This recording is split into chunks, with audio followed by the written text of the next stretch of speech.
Après la contagion de la révolte dans la région, c'est sur un plan diplomatique que la rupture s'est propagée de pays en pays. L'Arabie saoudite avait annoncé la fin de ses relations avec l'Iran hier soir. Aujourd'hui, c'est au tour de Bahreïn et du Soudan de couper leurs liens avec Téhéran.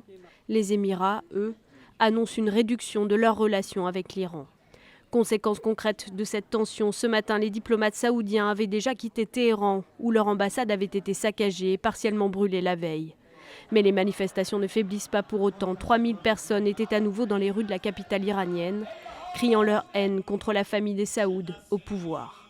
En Irak, 2 mosquées sunnites ont été visées par des attentats, un sursaut de violence qui fait craindre de nouveaux affrontements entre communautés, mais qui risque aussi de compliquer la donne sur la crise syrienne. La rupture des relations diplomatiques aujourd'hui entre les deux pays va compliquer la tâche des diplomates. De toute façon, l'opposition sur le dossier syrien était vive, même lors des négociations de Vienne, et qu'on savait que les négociations seraient très longues et très compliquées. Alors que les pourparlers doivent reprendre à la fin du mois, les deux pays devraient poursuivre leur guerre sur le terrain, combattant un même ennemi, l'État islamique, sans pour autant avoir la moindre coordination.